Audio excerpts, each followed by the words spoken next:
What an amazing scoop, a secret tape. The media loves secret tapes. A surreptitiously recorded audio tape of Donald Trump's convention manager, Paul Manafort, talking to Republican leaders at a conference. And what did we learn from this tape that just happened to end up in the hands of the New York Times, the Washington Post, CNN, NBC, and probably a few other outlets that I've missed? Manafort says that Trump has been playing a role and that his image is going to change and that he gets it and he understands, and even though he has high negatives, that's going to change because he projects a certain way on stage, but he's not necessarily the same guy. You're going to see a deeper person. Now this, to some in the press, is an amazing admission. The Huffington Post, which despises Donald Trump, says it's all an act. Imagine that. A presidential candidate or any politician who's different in front of the cameras than he is away from the cameras. I've talked to Trump many times away from the cameras, and he's not all that different.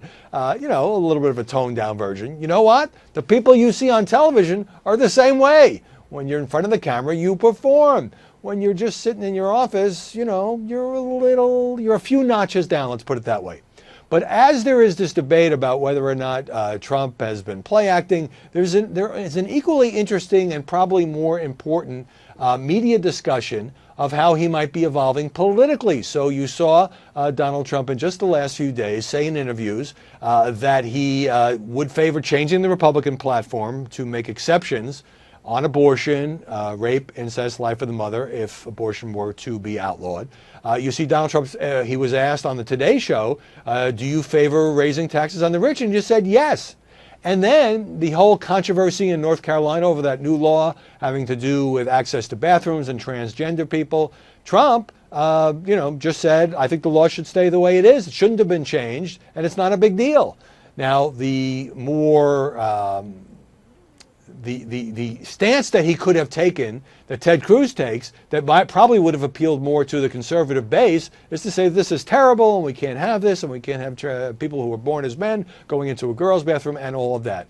And so that prompts the New York Times to do a piece on how Trump has always had a friendly relationship with gays and has hired gays and doesn't play up these culture war issues. And that is important because as we look ahead to the fall, if he's the nominee, he has a lot of positions, and I've been saying this for a while, that are more moderate, even more democratic. That's one of the reasons the conservative purists, the true blue, dyed-in-the-wool conservatives have never trusted Donald Trump. But it's also the reason why he might be a wild card, despite the high negatives in a race against Hillary Clinton. So Donald Trump toning it down, he's going to be more presidential, so presidential you'll be bored.